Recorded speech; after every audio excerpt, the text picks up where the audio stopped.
Hello, everyone. Good morning. Thanks for joining today OpenShift Coffee Break session. We will have today with us Simon Briggs, who is going to talk about managed OpenShift in the cloud. Good morning, Simon, and thanks for joining. First of all, let's have our coffee today. Do you have your coffee shot or your cup of coffee? I had my cup of tea earlier, Fabio, being Oh, very I forgot that you're a true British guy. So yes, that's okay. We are open to everything. So not only wonderful. coffee. So please, Simon, do you want to introduce yourself? I know you very well because we work. I'm so lucky to work with you in the same team. But please, I would like to have you introduce yourself. Yeah, thank you, Fabio, and thanks everybody else for joining us today. As Fabio said, the name's Simon Briggs. We've made a little joke about me being from the United Kingdom. Don't hold it against me. Very happy to talk to you all today. My job within Red Hat is to be a solutions architect, so do a very similar job to Fabio. But my partnership I concentrate on is with AWS. So I'm a solutions architect who helps anyone who is working with customers to sell Red Hat software through AWS. And there's a few solutions we can sell. We can sell RHEL and some of the variants like RHEL for SAP, RHEL for MySQL. And more recently, we've been able to sell a version of OpenShift that's quite special and is part of a stable of OpenShift solutions that Red Hat's brought to market with their cloud partners. And that's the reason why Fabio invited me to talk to you today. Thanks, Simon. How are you going to move forward? So I suppose you have something to show us. So probably some slides, and then, as always, some hands-on, some demo. Is that correct? Yeah, absolutely. So the format for today, as long as everyone's got patience to listen to me drone on while they're drinking their lovely coffee, is for me to use some slides. Obviously, in the virtual world, it's much easier to use slides to illustrate what I'm explaining. Hopefully, they won't be too heavy for us first thing in the morning with our coffee. And then after about half an hour of discussion, I'll jump into a quick demonstration of how the managed OpenShift service on Red Hat looks. There are other Red Hat OpenShift managed services available. It's easiest for me to demonstrate AWS because I work on their platform. And then hopefully Fabio will open it up and some people have some interesting ideas or questions and answers that they would like to go through. So I suppose it will be more than wonderful today. I'm very curious about what you're going to show us. So if you want to start, please. Excellent. Do you want to bring up the slides? Okay. So everything should be okay. So please go ahead. Yeah, well, the first thing I always point out is my email's address is on these slides, and is there for a reason. Is there for you as customers of Red Hat and our partners to use. Basically, I'm there. I'm pretty much a subject matter expert in Europe, Middle East, and Africa around this topic. So I'm very happy for you to reach out and talk to me about things. Obviously, Fabio's there. Many other members of our team are available to talk to you. But if you want to speak to me directly, use that email address. And of course, the title, Why Managed OpenShift Cloud Services? And I've been a bit provocative in the question. I maybe should have put a question mark at the end, now that I look at that slide and read out the title. And the reason is what I'm trying to bring out in that title is the fact that OpenShift is a fantastic tool, but why have we gone further with the solutions as Red Hat and our partners? And this slide deck should explain that for you. So For some reason that didn't move forward. We've got a bit of a delay on the line. Just Okay, that's there. okay now. Yeah, so just to make sure everyone's familiar. Now, I know this is the OpenShift Coffee Break session, so many of you should be aware of what OpenShift is, but a very quick few comments around why OpenShift has been important in the Kubernetes space for a long time. And the first point is it's more than Kubernetes. And that means essentially that at its core, at its central point, I just want to stress we are using Kubernetes. It's not forked. It's not it doesn't have any proprietary add-ons built in. It is Kubernetes at its very core. And why is that? Ultimately, because Kubernetes has been a revolutionary, transformational software management tool, which has allowed organizations to drive containerized software solutions into the cloud in a managed way that allows it to run at hyperscale. So it's been a very powerful technology and really transformational. So it is at the core of OpenShift and always will be for a long time. But that technology stack can be quite complex to build other services around. And that's what we're highlighting here with the many icons on the left-hand side. So yes, Kubernetes as a release is at the center of this product, but we also wrap in OpenShift all the other CNCF, the foundation that manages that containerized platform open source community. We wrap all the leading projects from within that community, harden them, make them secure, make them enterprise ready, make them scale ready, hyperscale ready in this case. And we wrap them together to make the whole solution of OpenShift available to organization. But the added value of what that does for our customer is ultimately simplify. So think of OpenShift as a power tool. What it's doing is taking all those pieces that wrap around a Kubernetes engine to make the larger vehicles so it's useful to travel in. So in that analogy, Kubernetes at the core, but there's got to be safety equipment like seat belts, the braking system, the transmission, all the pieces. Well, in very much the same way, when customers are using Kubernetes, they're not just looking at Kubernetes. They're also looking at security aspects.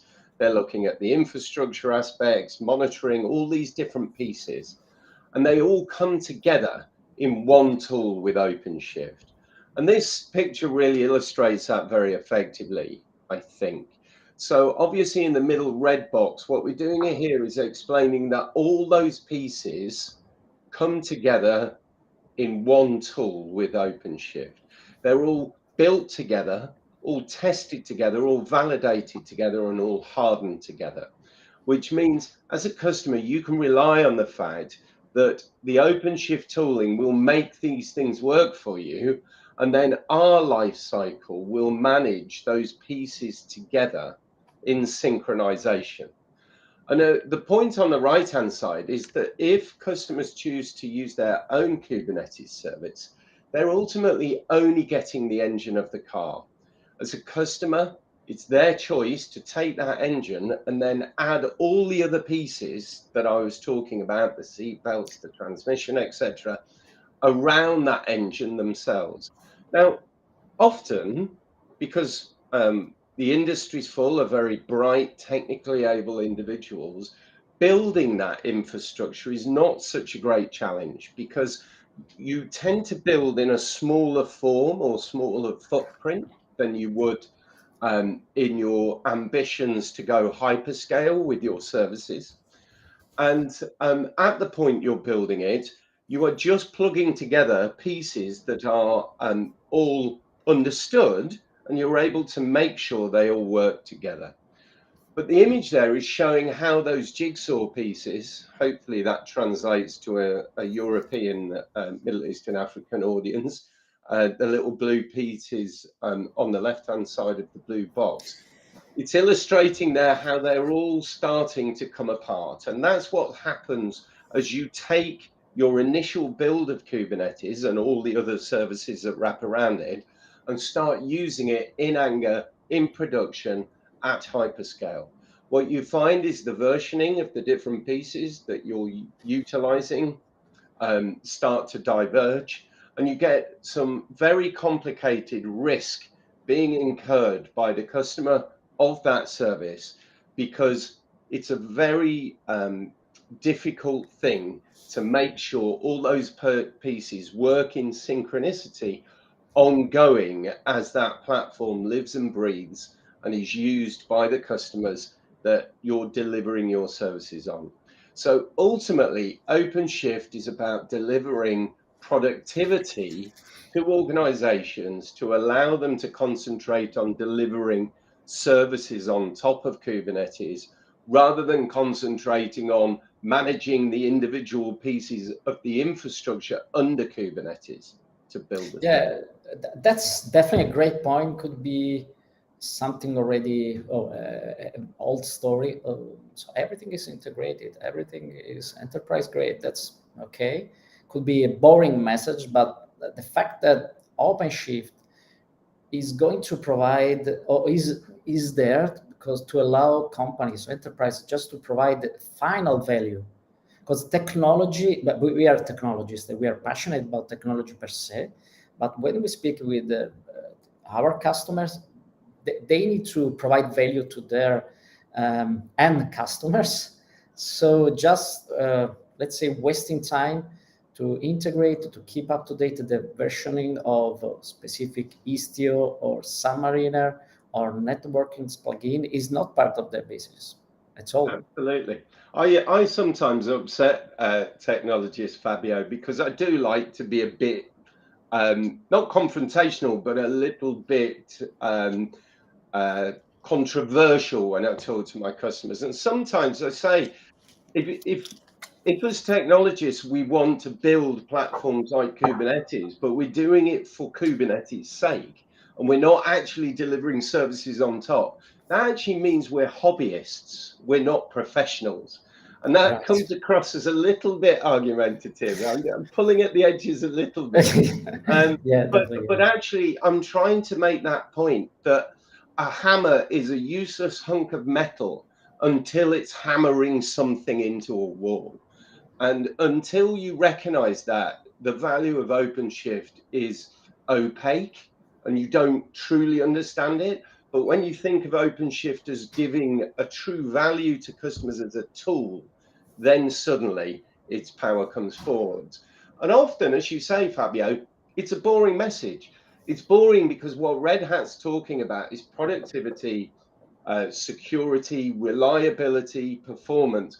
They're not really very sexy values in people's brains. As technologists, what we often want to do is be on the bleeding edge and innovate. Well, Right. OpenShift still allows that. OpenShift is still tracking the upstream Kubernetes very closely. But what we're doing is standing back just that little bit to make sure we can validate it's completely hardened, completely industry ready. Yeah, right. You just highlighted a very great point. Having OpenShift doesn't prevent companies that adopt OpenShift to be contributors. Something that I would like to mention always to customers. So if they would like to contribute to the Istio project or any other kind of side project integrated in OpenShift, they could be committers as well. So if they are passionate about contribution, OpenShift doesn't prevent this. No. And many of our customers are partners with us in the open source community. Right. Absolutely. So ultimately, we've lost our connection again. It seems to be a bit No laggy. worries, no worries. So yeah, ultimately, I've already described this side, so we won't dwell on it. But the idea here is that OpenShift It's a solution that is dedicated to helping organizations deliver cloud-native applications effectively and productively into their environments and make sure they can manage the life cycle of that service as a quality service. Obviously, we have RHEL for the traditional applications on the left-hand side, and actually the cloud-native apps are becoming more and more influential in the new usage modes or use cases of AI, ML, functions, etc. So all these capabilities are covered by the Red Hat portfolio, but we are concentrating here on OpenShift. And it's really the bottom line of icons that I wanted to bring to your attention when we're talking about here. And that's moving this idea that OpenShift is just a software tool and concentrating people on the fact that it's a software tool that's designed to be consumed in whatever way suits the customer of Red Hat. So we have deliberately built OpenShift to be the same code base working across any of those environments, be it physical, virtual, public, private clouds, edge, etc. And the freedom to be able to utilize the same OpenShift across those different platforms is part of our gateway towards the hybrid cloud capabilities that many of our customers are looking at, where some workloads, some use cases suit a data center, private data center type delivery mode, and yet many others suit more a public cloud delivery mode, and you're able to utilize the OpenShift capabilities across all those different delivery environments effectively. Oh, we've gone the other way, even though I drove. And because of that, what Red Hat's moved towards is a situation where we have always been able to deliver our software for the traditional on-premises data center, what we call customer managed, self-managed OpenShift container platform, which, if you look at the middle multicolored ribbon running through this slide, is the red box on the right-hand side. We've always been able to deliver that with our OpenShift capability, and we've got many, many, many very happy customers. I believe we're the industry-leading Kubernetes, enterprise Kubernetes platform out there in the market today. So I don't know why we keep bouncing around with the slide. Just to reinforce the message, Simon. Yeah, it's Going not me hitting the button. I'm very confused. There's a ghost in the system, Fabio. So we've always been able to deliver that, but many customers have come to Red Hat over the years and said to us, look, OpenShift is fantastic, but running it as self-managed software means I've got to build out a team of site reliability engineering capability to be able to deliver that OpenShift cluster and facility to my organization, which many customers have found fine. But what they found is that actually growing that to expand the ability to deliver OpenShift at scale in their organization has been a challenge. We all know about the media going wild at the moment about the Great Resignation and how difficult it is to hire people with really good Kubernetes site reliability engineering skills. So many organizations have effectively found the resourcing of that team internally as being a restriction on their overall ability to scale and deliver with OpenShift in the manner that their organizations are demanding of them. And they've come to Red Hat and said, look, you guys are the experts on delivering OpenShift. You know OpenShift intimately from the core upwards. You know the code. You know how best to deliver this solution. Can we use some of your knowledge, some of your capabilities, some of your team skills in delivering that scale beyond our self-managed capabilities? And that's really where we expanded into the grey, I believe in English we call it teal box on the slight left-hand side of the red box. Don't know if that translates internationally. But we started delivering a solution called OpenShift Dedicated some years ago.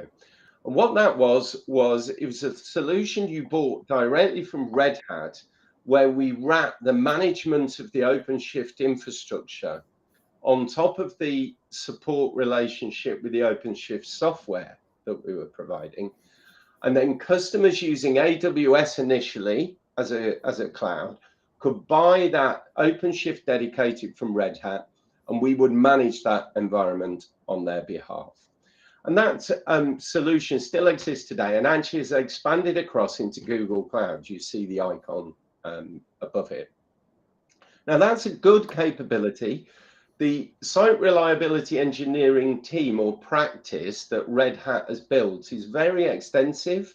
We've been able to bring some very large customers with us with the OpenShift dedicated solution. And ultimately, particularly on AWS, it was highly successful. And if you just put a pin in that, as our American friends say, I'll go back to the fact it was so successful when we talk about the other block to the left that has the AWS icon on it in this list. But what that success did on the general cloud provision was encourage us to work with other partners to deliver a slightly augmented or improved solution to our customers, where actually our customers don't have to come to Red Hat to buy OpenShift Dedicated. What our customers can do is actually buy that level of service, that managed OpenShift service and the OpenShift support, but directly from that hyperscale cloud vendor. So of course we have a solution. It's called ROIC, Red Hat OpenShift Instance for Kubernetes, I believe. Red Hat OpenShift on IBM Cloud. Actually, I'm confusing myself. So that's ROIC on IBM Cloud, and that's purchasable via IBM with all the commercial relationship existing with IBM. It's not transacted directly with Red Hat, making it different from the OpenShift Dedicated. But also, technically, it means that the hyperscale vendor, IBM in this case, are able to dedicate their site reliability engineering teams for their infrastructure as a service to ROIC, and they're able to provide even better skills than the Red Hat organization in combination with our teams that focus on the OpenShift to make a highly performant, highly cloud scale OpenShift managed in the cloud available to our customers. As you can see there, we've got more solutions. We've got what's called Arrow, Azure Red Hat OpenShift. And actually, Arrow's been around a few years now. We never had the ability to deliver on Azure separately with the OSD solution.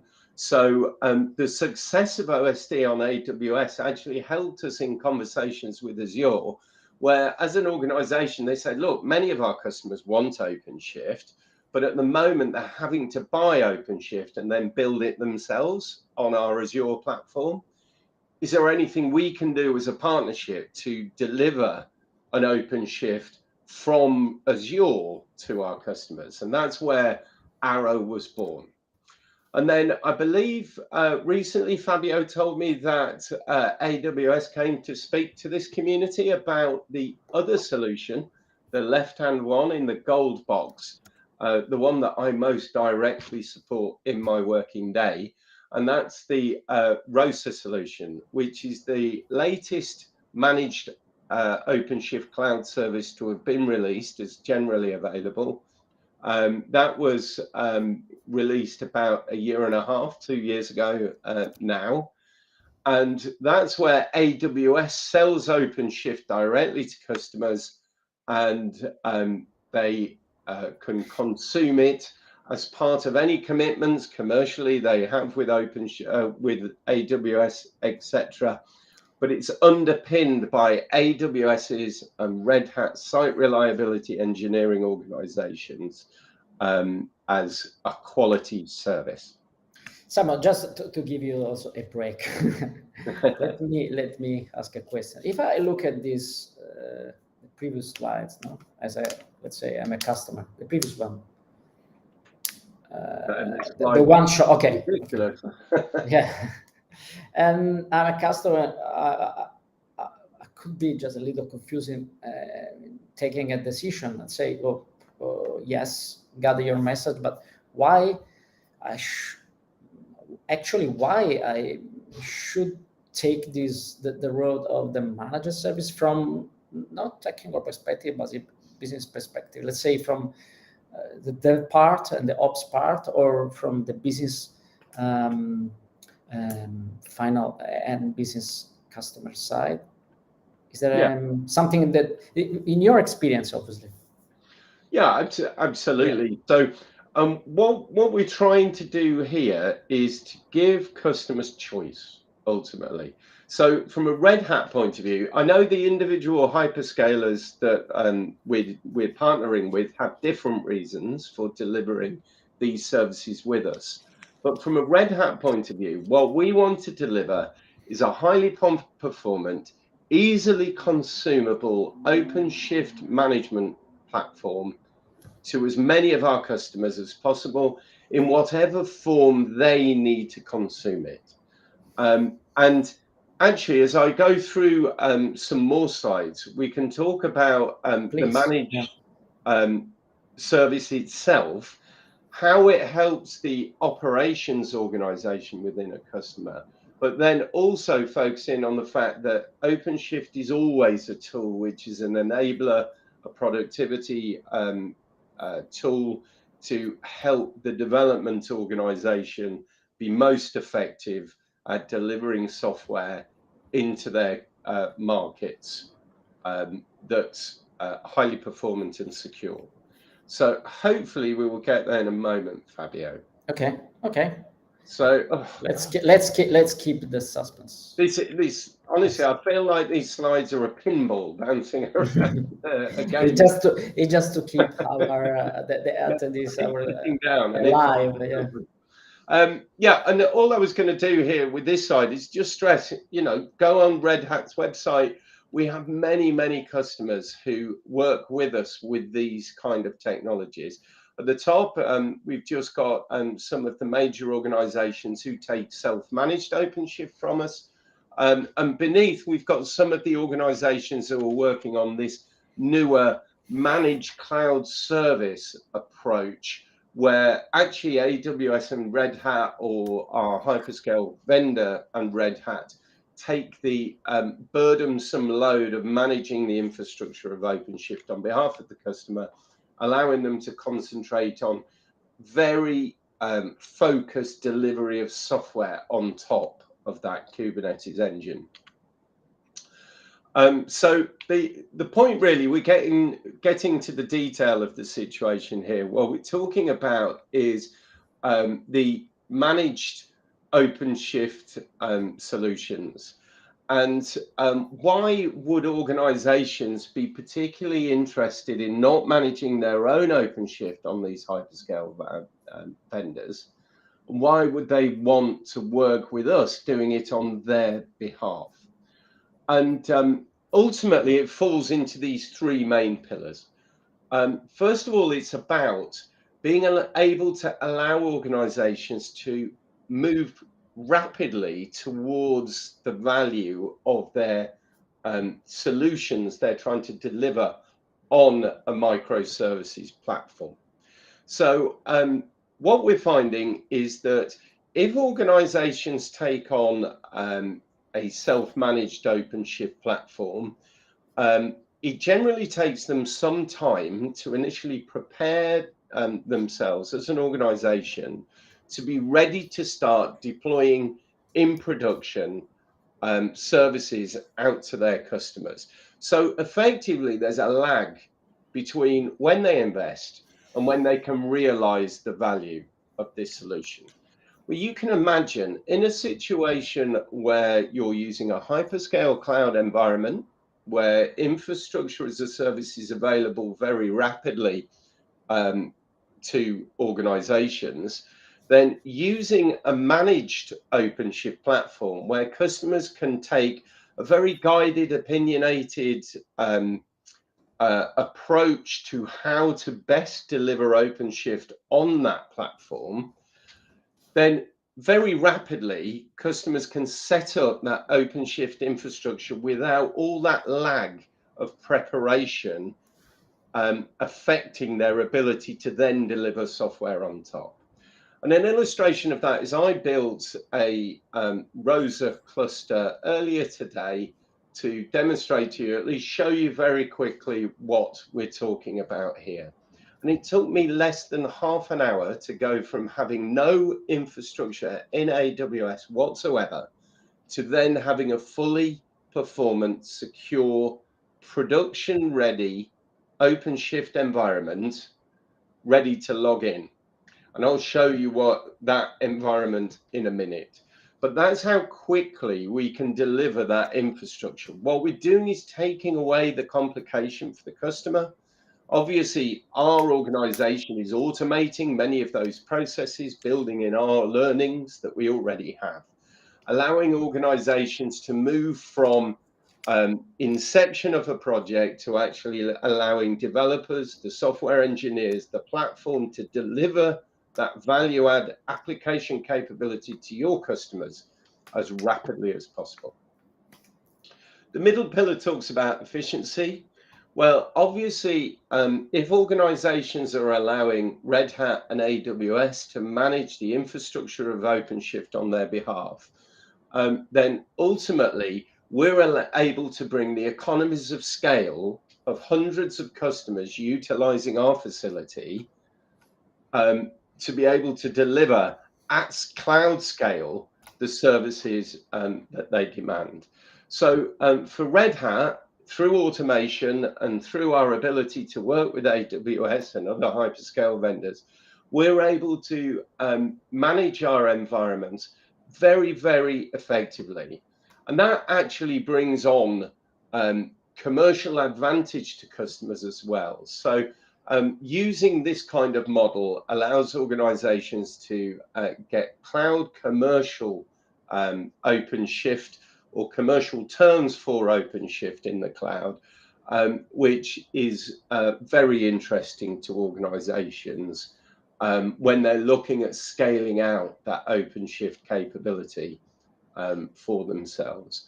And of course, as with any of our solutions, these are driven with a full support wrap as well. So not only are our teams, our site reliability engineering teams proactively managing our environments for ROSA and the other managed OpenShift services, we're actually offering a reactive support wrap in that offering as well, where customers can log with us at any point, any problems they see with the environment, to concentrate our efforts if it's not something which is very obvious from our proactive management of the platform. And then the other pillar is really just talking about that choice. So what we're doing is talking about being able to allow customers to move from maybe being on premises, self-managed today, and effectively combine the ability to quickly deliver services across the many different hybrid cloud vendors' capabilities rapidly, and with the confidence that they already know OpenShift delivers for them today and it will deliver for them in the future. So I kind of naturally broke into talking more about the AWS solution. So sorry, Fabio, but as I concentrate on AWS in my working life, that naturally came out. I kept trying to stop myself, but it kept jumping out. Please, so what I was going to do go ahead, please. No just drill down onto a bit more detail of how that choice manifests on one of those hyperscale vendors. Other hyperscale vendors are available, as we always say in the UK when we end up talking about a specific vendor. But as you can see here, the idea of choice is built into our platform. So for your customers, or for yourselves if you are a customer of Red Hat, by allowing organizations to utilize a solution like ROSA, what we feel we're doing is, with our AWS partner, making sure customers can choose however they need to use OpenShift as effectively as possible.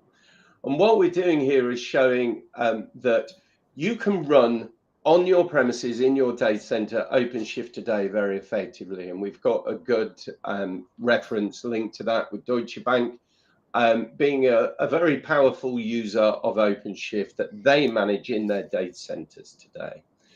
But equally, you can manage your own OpenShift on AWS. The infrastructure as a service platform use a hyperscale capability of AWS, but Cathay Pacific choose to manage their own OpenShift on top of AWS. Perfectly valid, very powerful for them as an organization. And then obviously we've got two choices for customers who want Red Hat to manage that OpenShift environment on their behalf. We've got the dedicated solution, and Globo is a good reference for that, where as a customer, Globo wants to buy OpenShift directly from Red Hat, wants to remain in that relationship with Red Hat, but want to be able to allow Red Hat to manage on their behalf that OpenShift environment.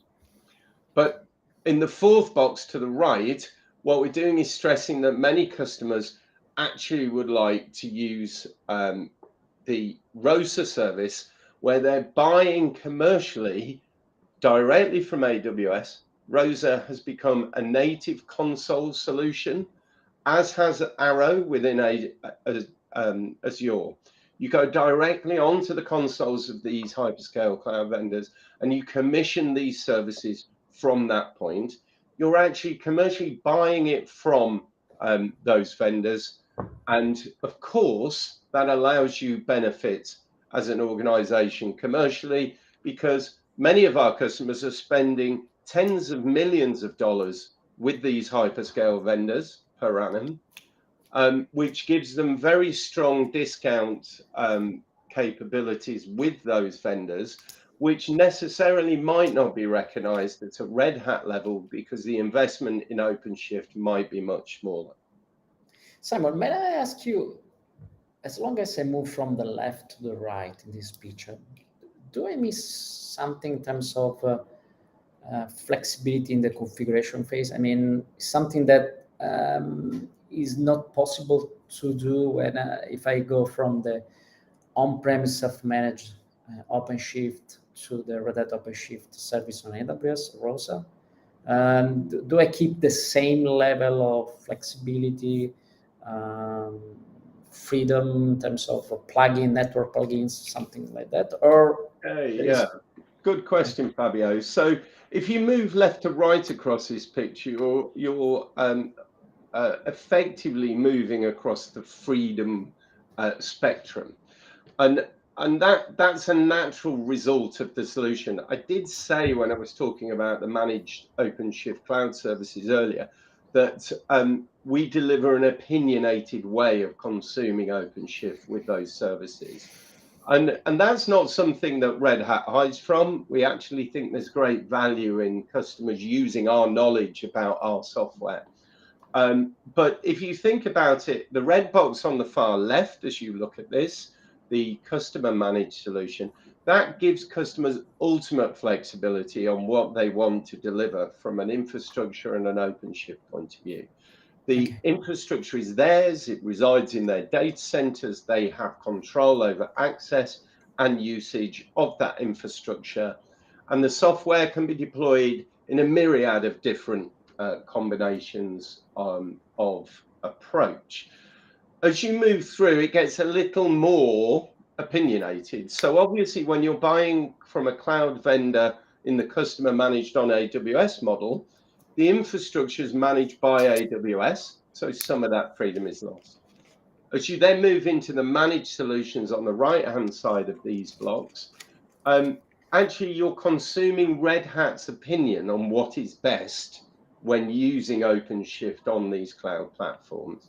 And it does restrict some of the more creative construction ideas, infrastructure ideas, OpenShift ideas that customers and partners can use. What I'm not doing is saying customers should do any one of these different approaches.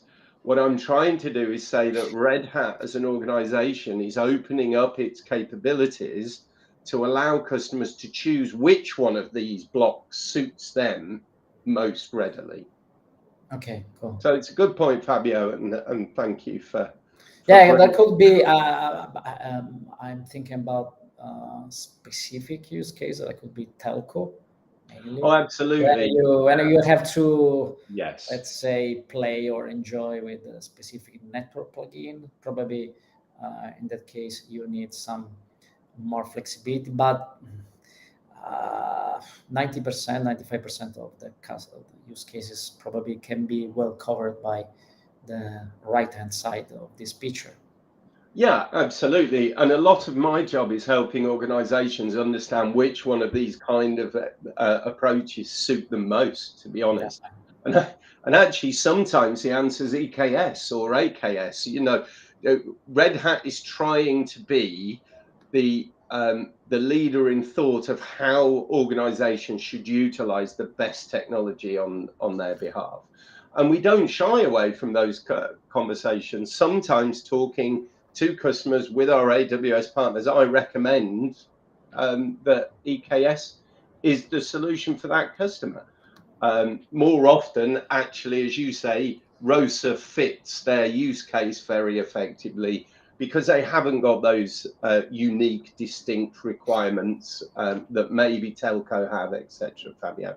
Okay. Interestingly, telcos are kind of two-faced, not in a negative way, but there's two sides to telco as a business. We are finding a lot of interest with our managed cloud services for OpenShift on the business side of the telco organizations, what they call BSS systems. Not so much interest yet on their networking side because, as you say, Fabio, they need to be able to make the network sing exactly as they require, which gives or requires them to have much greater control about those infrastructural pieces. I do notice the time, and as usual, I've talked far too long, Fabio, so I'm actually eating into my ability to demonstrate. And as technologists, I'm sure you're all chomping at the bit, as we say in England, to be able to see this technology actually working. So I'm going to scoot through the rest of the slides very quickly. What I wanted to do was quickly illustrate, I've stressed many of the points on this slide already. What I wanted to do very quickly was just talk about actually what we mean by a managed cloud service and what elements are being taken by a customer. So let me very quickly just navigate around this quite busy looking side initially. So what this side is doing is giving you on the right hand side a block level map of what high level AWS services a customer needs to manage when they're self-managing OpenShift on AWS today. And on the left-hand side, the table's just showing the level of vendor support customers get when they're consuming OpenShift in that way. So obviously, Red Hat, AWS provide support for the pieces we deliver in this solution, AWS for the infrastructure, Red Hat for the OpenShift software support. But all the pieces to the right, the customer has to manage to make sure they're working in concert for the cluster. And of course, at scale, what they need to do is manage a lot of this, and often many of this, because they're using multiple clusters. When we move to why has that gone upwards? That's crazy. Right. So when they move to using a managed cloud service, ROSA in this case, what they're actually doing is allowing AWS and Red Hat to take over the management of all those pieces. Those pieces don't disappear that are under this larger block. I actually know that because I put this larger block over the top and put the detail of let Red Hat and AWS manage your cluster on your behalf. So that complexity still exists, but it's now Red Hat and AWS's responsibility to deliver it for the organization. And of course, on the left-hand side, what we're doing is showing how much of AWS and Red Hat's commitment you get when using these services. And it's also illustrating that a customer of a managed cloud service is ultimately responsible for the projects on top of OpenShift that they're delivering their software to. It's not Red Hat and AWS's job in these models for us to manage any of the software or the customer data that runs in those projects on top of OpenShift. That is still the customer's control domain, and it's still the management of the customer that takes care of the software that resides on top of Kubernetes. It's now just Red Hat and AWS's responsibility to deliver the infrastructure that delivers those projects to that customer. But it's using virtual machines underneath. I won't dwell on this, but it's using all the great value that Red Hat brings with Core OS and Immutable OS. SE Linux is enforced. It's a highly secure, industry-leading, hyperscale Kubernetes management system available to organizations very rapidly for them to build value upon. That said, let me quickly just jump across to show you the actual solution working. So here you can see the view of a SaaS platform that Red Hat makes available to all customers of OpenShift today. So you don't have to use this view of your OpenShift clusters, but it's an available service that any customer of Red Hat's able to do. You can import your self-managed clusters into this console.redhat.com view, what we call OpenShift Cluster Manager, if you want, but all managed cloud services are automatically registered with this service when they're deployed. And as you can see here, I've got a cluster listed under the OpenShift clusters that I'm managing as a Red Hat entity. So I've signed into my Red Hat account, logging into this OpenShift cluster manager, and I can see the cluster I built earlier.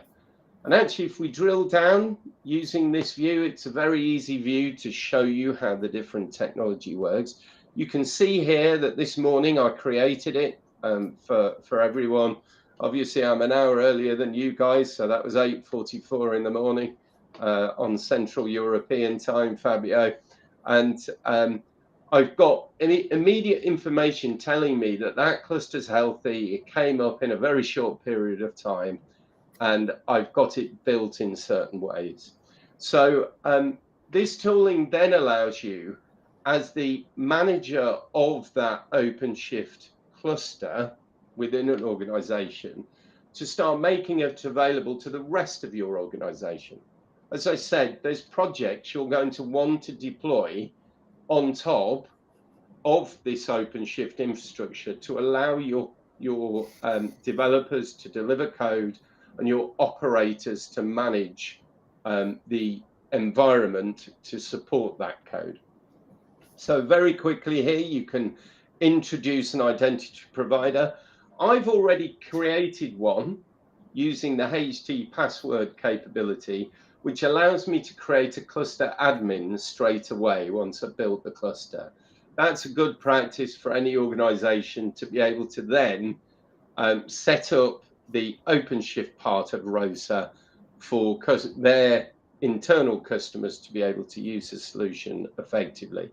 But you can integrate this with your LDAP facilities, etc., just like you would with any other OpenShift environment.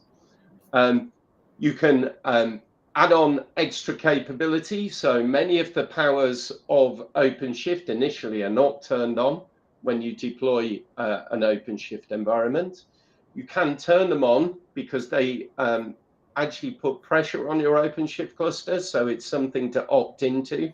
They're available there for you. The CI/CD engines, the DevOps engines, the serverless engines, etc. They're all available to run as operators on OpenShift today.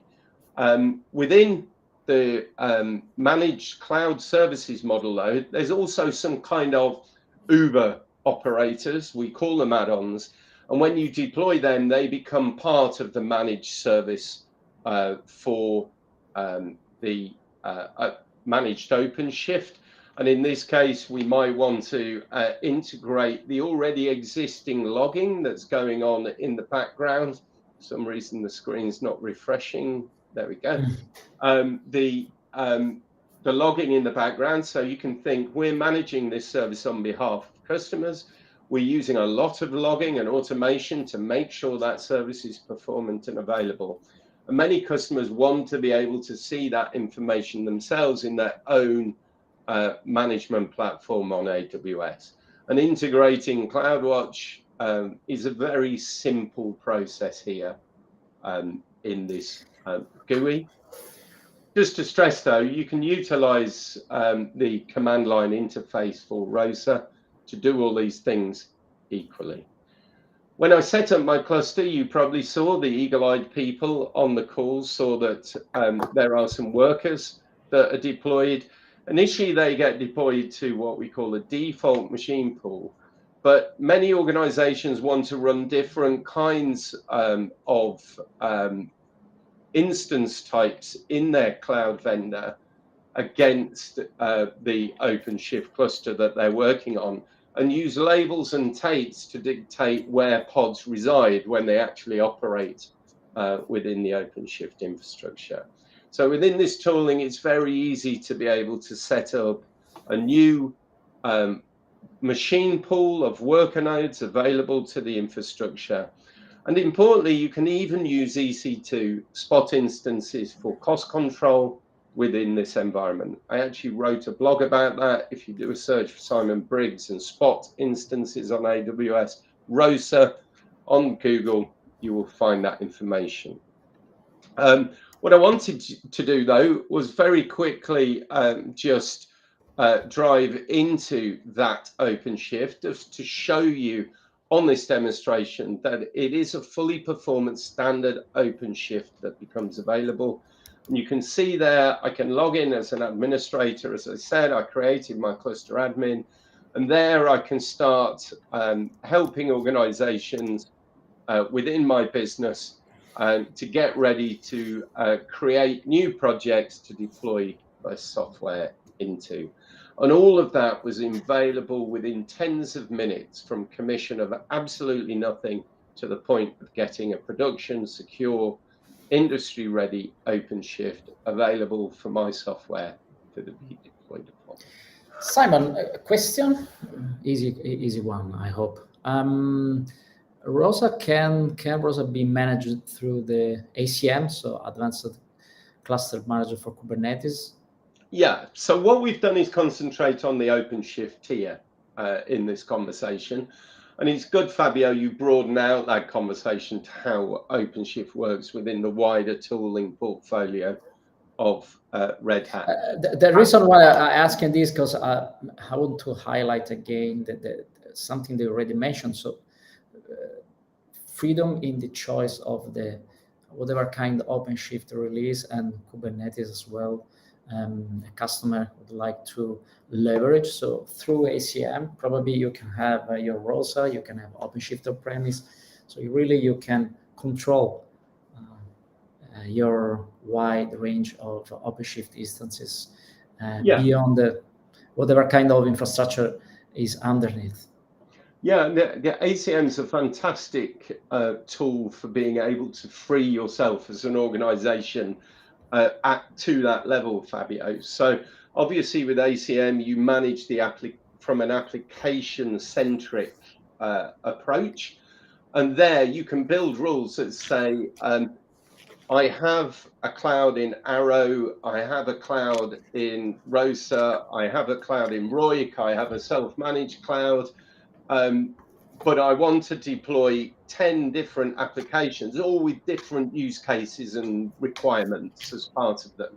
So some of them might want to deliver on Arrow and self-managed, some of them might want to deliver on ROSA and Arrow, and all that logical ruling can be built very effectively within that tool set to deliver across these platforms. The one thing you can't do with ACM today is build a ROSA cluster. Okay. Presently, you've still got to build ROSA via the ROSA CLI tooling. We are expanding that. It's just taking time to build that capability in. But today, you build your ROSA cluster and then you import it into ACM. But importantly, you can actually build a ROSA cluster and then install ACM onto it to then manage your other clusters if you would like as well. Good And it point. works equally as well with our advanced security solution for Kubernetes as well. So. Great. Yeah, definitely. Well, because please, I don't talk too much, I crushed my demonstration down into just a few clicks. I do apologize, but hopefully it's encouraged people to be interested in what the Managed Cloud OpenShift services are, maybe even in ROSA itself. Please reach out to Red Hat. We'll be able to give you much more detail.